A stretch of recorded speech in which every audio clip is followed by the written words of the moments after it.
So, whoops. Don't even know what happened there. There we go. We're recording? We're recording. All right. So last time we played around with the ones fitness, and we changed out the fitness. We played around. We changed some values. Got a sense of what the hyperparameters were. And did we have any big conclusions about what we observed when we made the problem sufficiently difficult about how the fitness function affected your results? No?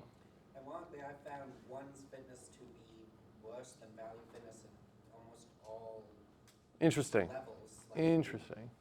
Sometimes it would get to 10, but would only really ever get to 10 only when I'm guessing you need to have the number of bits to be a lot more than 10 to notice any difference there. Did anyone try it where you set n to 50 bits? I set n to 100 bits and one's fitness worked so much better. Interesting. So I found the opposite. you found the opposite, yeah? I found one's fitness for 100 bits got me, I think, max was 60. Do you know how many generations in population size offhand? Generations would have been I'm asking you to remember something funny from a week ago, right? 50, give or take. Yeah, so that's a pretty small number of generations, but nevertheless, the whole point of changing that out was it has an impact on your search. And we talked about it a little bit last time. You might remember how I was talking about how to go from having 1 1 in your bit string to 2 1s is one change. Where if you wanted to go from the number 1 to 2, in terms of what it means in binary, you have to make 2 changes. The 1's bit needs to go down to 0, and the 2's bit needs to go up to 1. So you needed 2 changes. So it does have an impact on how your algorithm will, the fitness, what we're looking for, has an impact on how, I don't know, how do I explain this? It really affects how the algorithm is going to move through the space, basically. Now, everything we've talked about so far, that we've been playing with, I mean, with the exception of the fitness function is the exception. All of the other things we were playing with, the number of bits, okay, that was making the problem more difficult. But that wasn't really a parameter for the algorithm. That was a parameter to make the problems arbitrarily more difficult. But changing the number of generations, the population size, the crossover, those are numerical hyperparameters. Okay? They're easy to change, but there are non-numerical hyperparameters. One of the cool things about evolutionary computation is how unbelievably modular it is. And I've been saying this a lot since last week, 2 weeks ago. You can, how do you want to evaluate fitness? However the hell you want. And we already changed it out. How do you want to do crossover? However you want. The only rule is you got to incorporate information from 2 chromosomes. How do you want to do mutation? However the hell you want. How do you want to, do you want to do elitism? Sure, cool. How do you want to do selection? However you want. It doesn't really matter. But these are non-numerical hyperparameters. These are things we can change out, but they're obviously a lot more discrete, for lack of a better term. They're a lot different than numerical hyperparameters. And this is where a lot of people really like evolutionary computation, because you can do whatever the hell you want. All that matters is that it works. For the fun of it, last year we had people coming up with the most absurd crossovers and mutations, and they didn't work at all, but they were technically correct in the sense that, okay, they were ideas, they were not, the hypothesis, what if I do this? The hypothesis wasn't necessarily poorly motivated. It's just that in practice, it was a terrible idea, evidently. Trying it empirically, it didn't work. But it's that creativity that you can do whatever you want. You've got the flexibility, it's fun, and you never really know what's going to work in these complex systems. It's always easy to go back and look back in retrospect and be I had this idea, I did it, and it worked, and obviously it worked because X, Y, Z. It's always easy to do that in hindsight. But you never really know beforehand. I don't care how smart you think you are, when you're dealing with complex systems, and when I say complex system, I mean like your body is a complex system, right? You ever you take Tylenol, and you ever look at this list of side effects? Yeah, because anything you do to manipulate this system is going to have a billion side effects because everything interacts with everything because no one designed your body. It just goddamn happened over bajillions of years of evolution, right? No wonder they talk so fast in those commercials. Yeah. Side effects include blah, blah, blah, blah, blah, blah, right? Yeah. Although you only really see those commercials in the American channels, right? So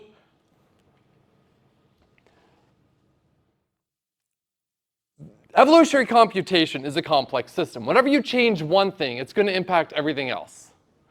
No matter how smart you think you are, no matter how isolated you think the change you're going to make is, it's going to have an effect on everything else. So you don't actually know what's going to work. The only way to know is to try it and see if it worked. And just because your idea didn't work on problem A doesn't mean your idea wouldn't work on problem B for a variety of reasons. All of this is so complicated. And it almost, to me, it feels like it gives us license to just screw around. Because, if I'm doing linear regression, look, we understand linear regression. That ain't that complex. I'm not saying it's simple. I'm just saying it's not overly complex. We know how linear regression works. It's a simple mathematical optimization strategy. Simple, simple, simple. And if I'm like, I'm going to try this, people could be like, that's not going to work because X, Y, Z. Obviously, we know how this works. With evolutionary computation, I don't care how smart anyone thinks they are. They're going to say, oh, that doesn't work. You don't know. And so we are lucky. It's almost a weird way to look at it because you might say it's a complex system. You're doomed to failure because you don't know what's going to happen. But I'd flip it and say, it's a complex system. We don't know what the hell we're doing, so we're trying it. We made a change and it worked or it didn't. It gives us license to just screw around and have fun and see what happens. There's always this, when I was doing my PhD, I did a lot of evolutionary computation. And the stuff I was doing, I ran my stuff for billions of generations. I had gigantic populations.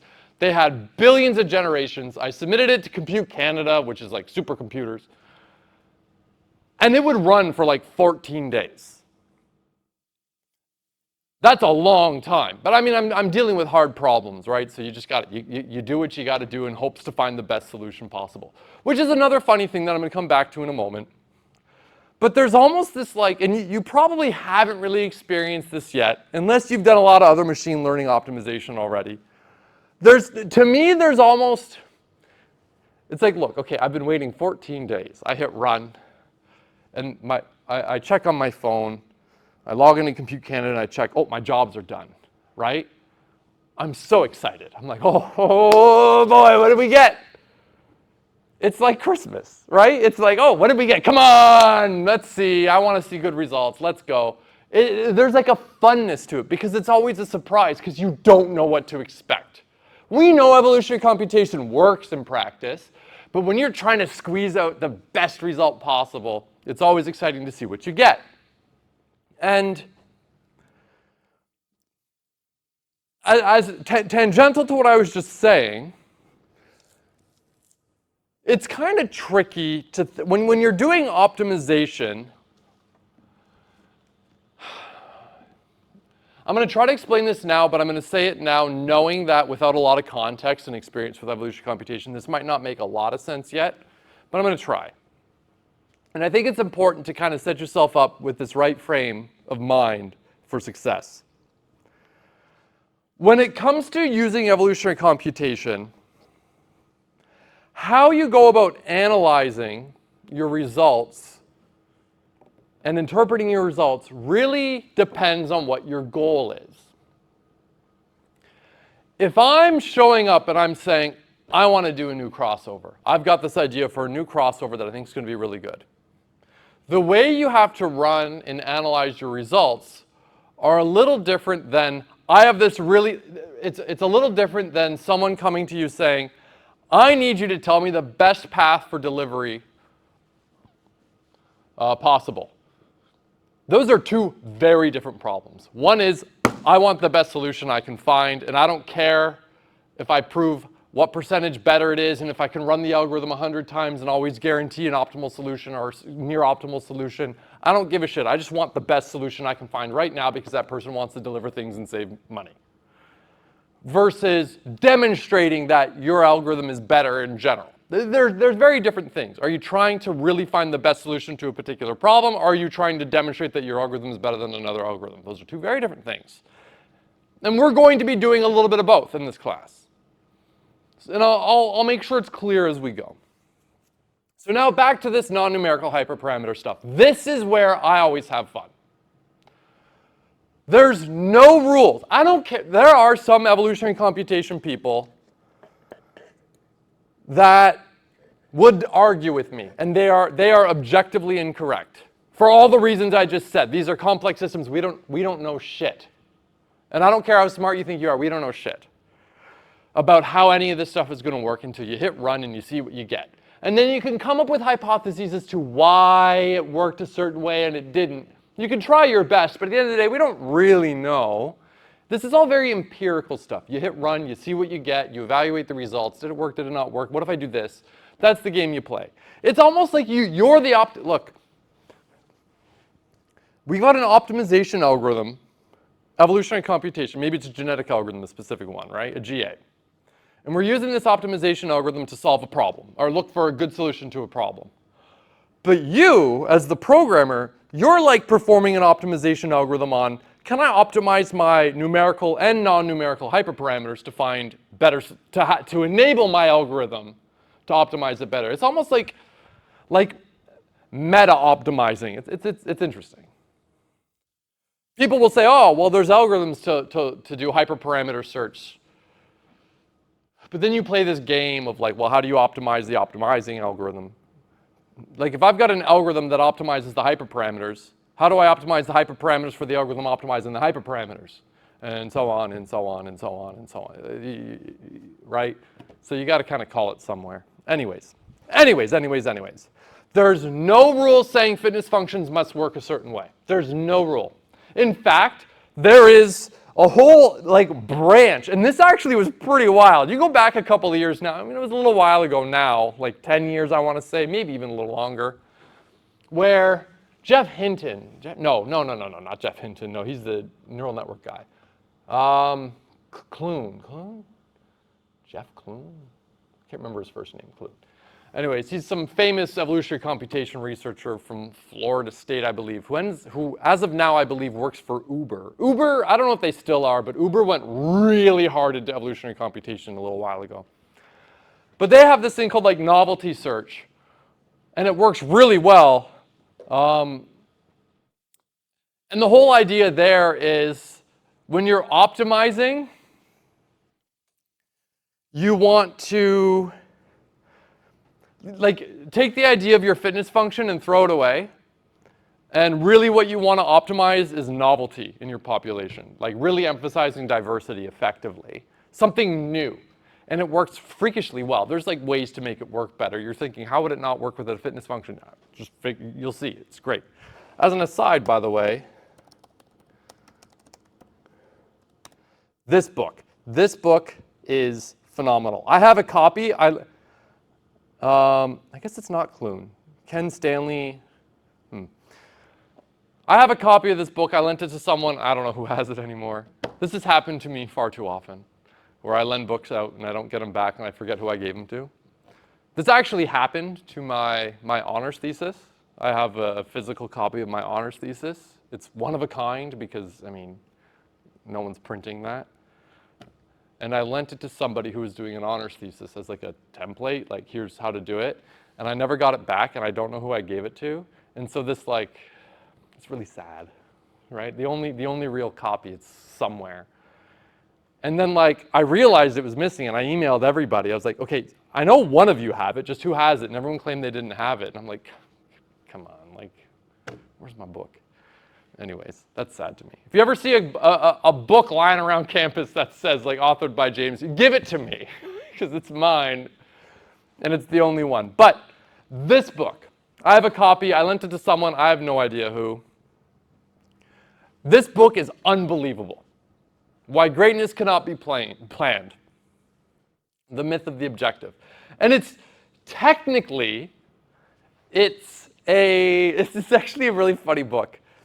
Technically, it's like an academic, almost textbook for evolutionary computation. Technically.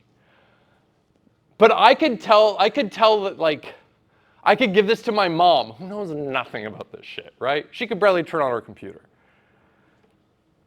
I could give this to my mom and have her read it, and she would think it's an amazing like self-help book type thing. Like it's this book. If you were to ask me like what's in my top 10 books to recommend people, this would be near the top of my top 10 books. And it's so easy to read. It's not written in like an esoteric, complex way. If you're looking for a good book, this one will blow your mind. Really good. Anyways. It's listed as one of the texts for this class, by the way. I mean, you don't need it, but I highly recommend this book. So there are no real rules other than a light framework for evolutionary computation. This crossover should incorporate information from two parents. Mutation is one parent. Selection should try to balance selection pressure of what's good and diversity. Fitness, well, you want fitness to kind of like guide you. These are very loose ideas for a framework that is evolutionary computation. And as soon as someone says this is how you do a GA, don't listen to them. They're lying to you because there isn't one way to do it. It's a framework. And how you fill in that loose framework is entirely up to you. And it's good if it works. That's what matters. And at the end of the day, a lot of these ideas are going to work just fine. So no matter, like all that really matters is that you get a working GA in the end. It finds high quality solutions, right? It really is just a framework.